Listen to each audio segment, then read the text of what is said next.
주식을 열심히 하게 되신 계기가 무엇인가요?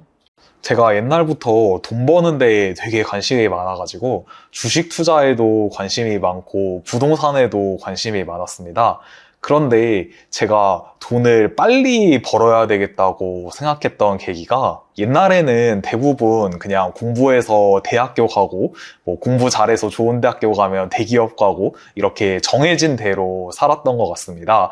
대부분이 다 직장 생활을 해서 뭐 적게 벌면 뭐 한 달에 200만 원 벌고 잘 벌면은 뭐 500만 원 이렇게도 벌고 또는 진짜 공부를 잘해서 전문직이 되면은 뭐 1000만 원 단위로도 벌고 정형화된 대로 산 것 같은데 최근에는 아무래도 시대가 되게 많이 바뀌어가지고 그렇게 정해진 루트만 모두 따라가는 게 아니라 정말 돈 버는 다양한 방법이 많아진 것 같습니다. 그러면서 이게 뭐 좋은 형상은 아니지만 갈수록 빈부격차가 심해질 수밖에 없다고 생각을 했습니다.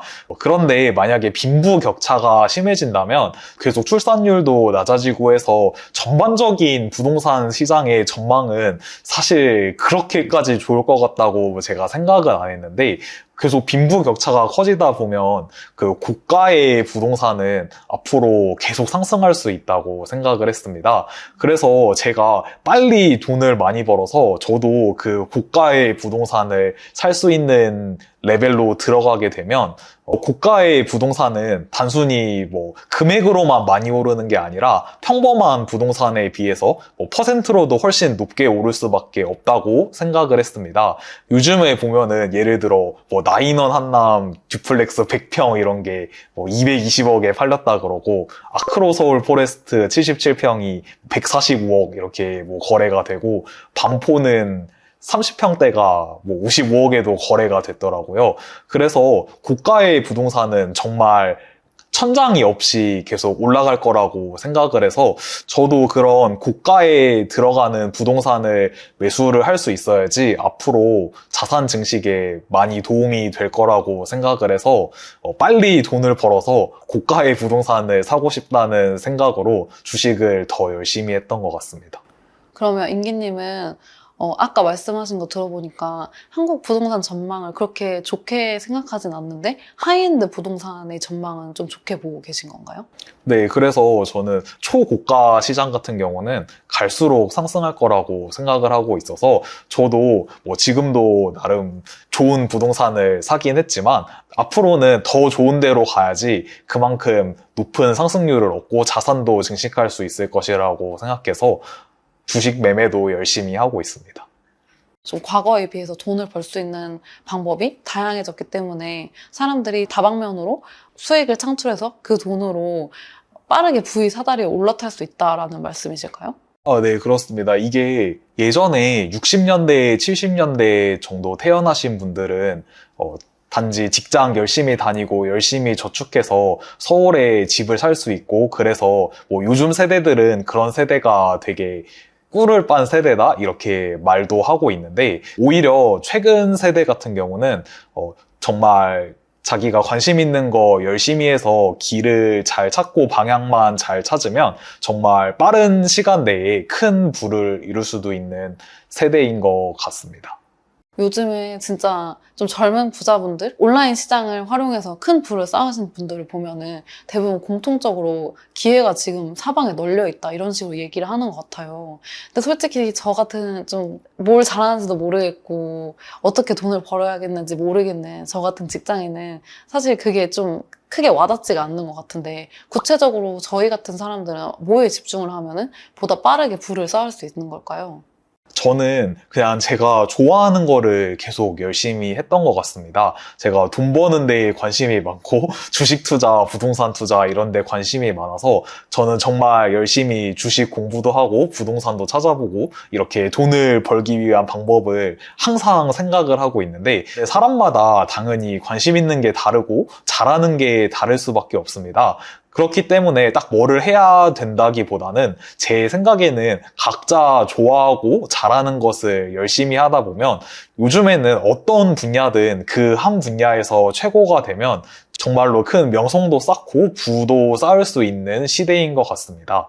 정말 관심 있고 잘하시는 것을 열심히 해보시는 것이 좋지 않을까 생각합니다. 인기님 말씀 들어보면서 제가 잘하는 걸 생각해 봤는데, 뭐 돈 쓰기, 먹기, 놀기, 여행 가기, 그리고 뭐 주식으로 손실 보기, 이런 거밖에 없는 것 같은데, 저는 그럼 어떻게 해야 될까요?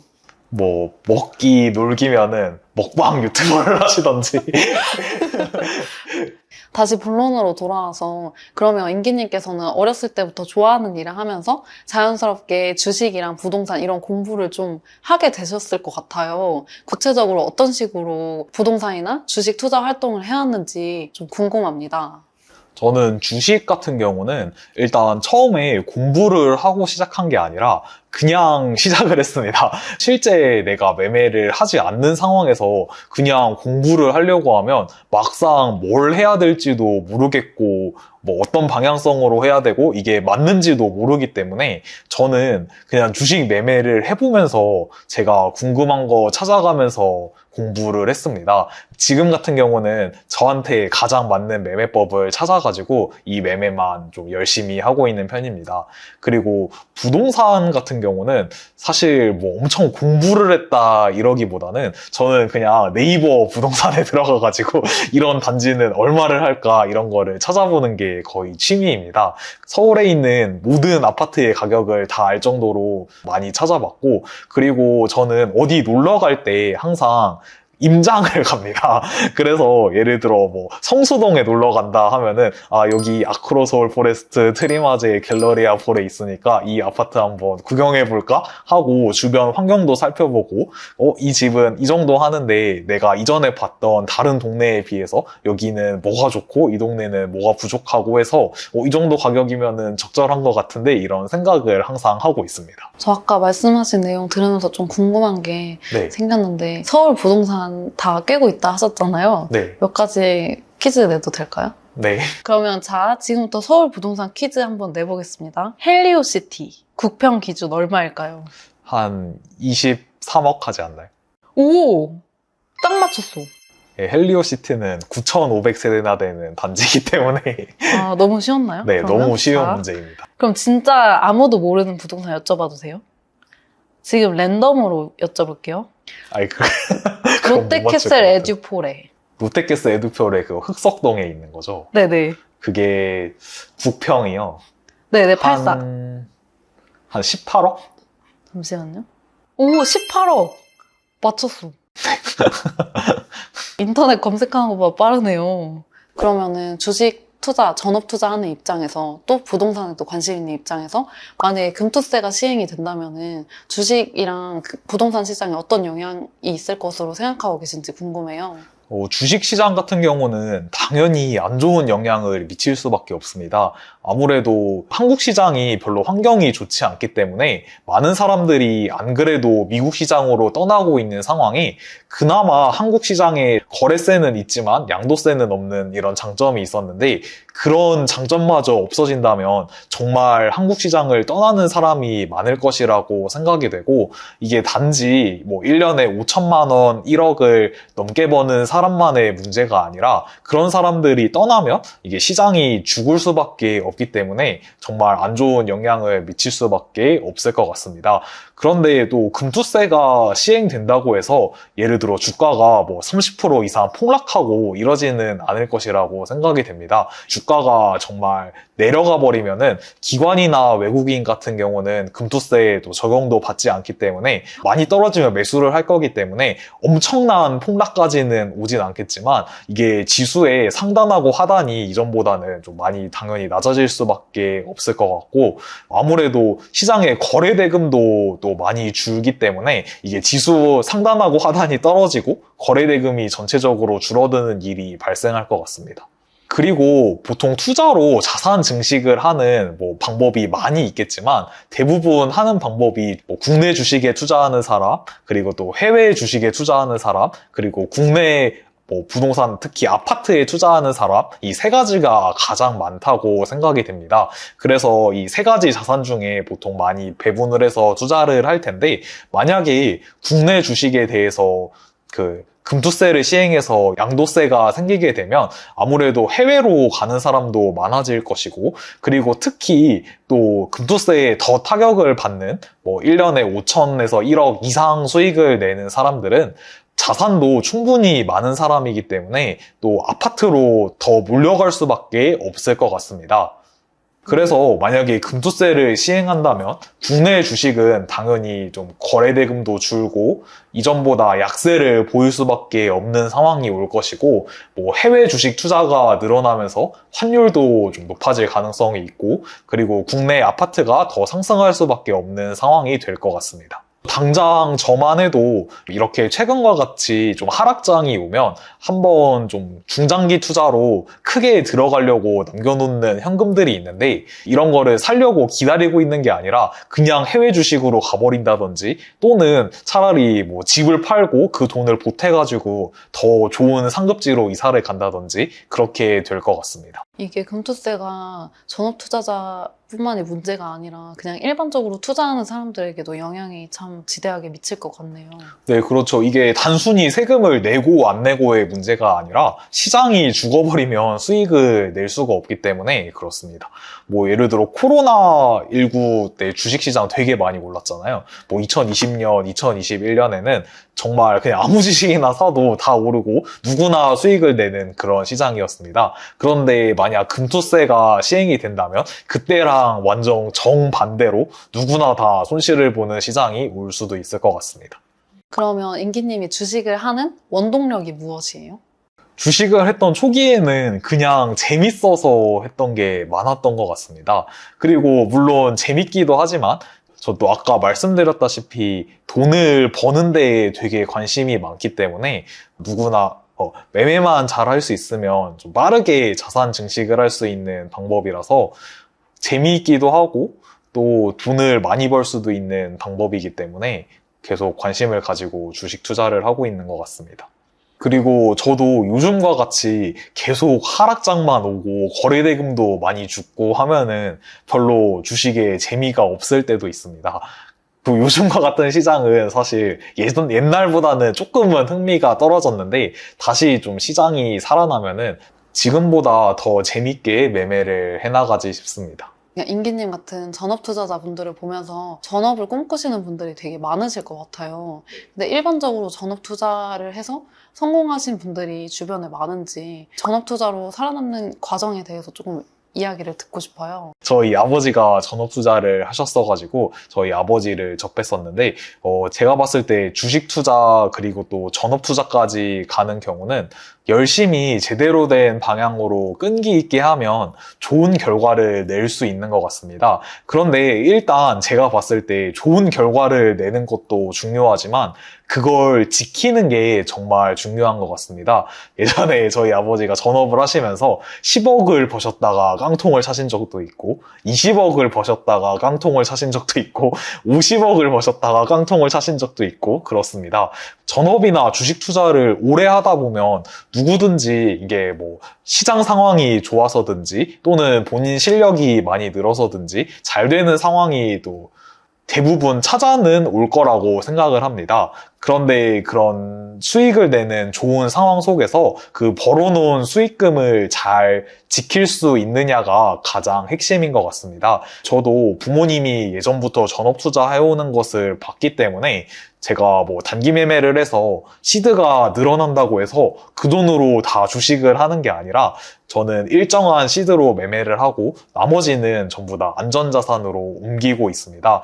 주식 계좌에 있는 돈 같은 경우는 정말 많아졌다 줄어들었다 하기도 하는데 주식 투자할 때 시드를 계속 높이는 게 아니라 벌면은 확실히 빼가지고 부동산을 산다든지 확실히 내 자산으로 만들어 놔야지 잘못됐을 때 크게 잃지 않고 꾸준히 전업을 이어나갈 수 있는 것 같습니다. 이게 아무리 많이 번다고 해도 한번 꼬여서 손실이 나기 시작하면 이것도 손실 메꾸려고 더 무리하게 해서 더 큰 손실을 볼 수도 있어서 잘 될 때 수익금을 빼놔서 잘 지키는 게 정말로 중요한 것 같습니다. 그리고 최근에 특히 시장이 안 좋고 올해 시장이 안 좋았는데 아무리 뭐 이전에 코로나 때 돈을 많이 벌어놓은 사람도 이런 시장에 한번 자금 관리를 잘못하면 다 날아갈 수도 있는 정말 무서운 시장인 것 같습니다.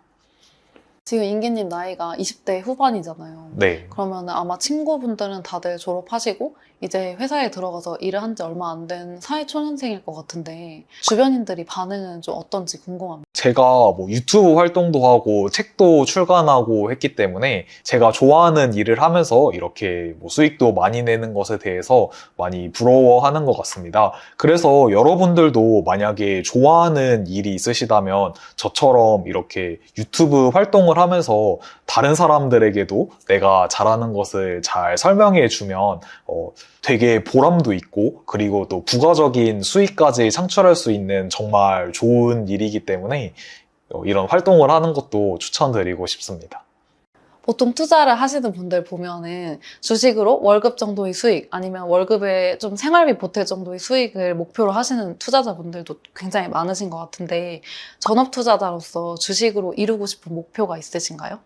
저는 뭐 정확히 목표 금액을 정해 넣었다던가 그러지는 않습니다. 제가 예전에는 뭐 1년에 얼마씩 벌어서 이 퍼센트로 이렇게 복리로 이렇게 올라가면 뭐 한 10년 후에는 몇 배를 만들겠다 이런 생각도 많이 해봤었는데 이게 주식 매매를 해보니까 이게 목표를 정해놓으면 더 매매가 꼬일 때가 많습니다. 이게 상황이 따라주면 어떨 때는 되게 큰 수익을 낼 수 있을 때가 있고 시장 상황이 안 따라주면 나는 아무리 매매를 좀 차분히 잘 했는데도 수익을 많이 내기 어려운 달도 있습니다. 그래서 예를 들어 매달 얼마를 벌어야겠다 이런 목표를 세우면 그 금액을 달성하기 위해서 또 무리하게 매매를 할 수도 있는 것이고 이게 심리 상태가 되게 안 좋아지기 때문에 저 같은 경우는 목표를 이런 금액으로 세워놓는 게 아니라 최대한 뇌동매매를 하지 않고 원칙대로만 매매하는 것을 목표로 생각하고 있습니다. 그래서 뭐 뇌동매매 안 하고 원칙대로 매매만 잘하면은 저는 뭐 시간이 지날수록 계속 수익금이 쌓여 나간다는 확신이 있기 때문에 그렇게 목표를 가지고 매매하고 있습니다. 그러면 마지막으로 질문 드릴게요. 전업 투자자를 꿈꾸는 사람들에게 어떤 이야기를 해주고 싶으신가요? 요즘에 시장이 안 좋다 보니까 이거 나는 안 되나 싶으신 분들도 분명 많으실 거고 이제 포기해야 되나 이렇게 생각하시는 분도 많을 것 같습니다. 그런데 전업을 해서 정말 잘 되려면 주식 단기 매매 같은 경우는 사실 시드가 정말 중요하지 않습니다. 그래서 아무리 소액이라도 매매 방법만 찾으면 금방 또 자금이 늘어나기 때문에 감당할 수 있는 소액으로 가능하면 포기하지 않고 꾸준히 시도해 보셨으면 좋겠습니다.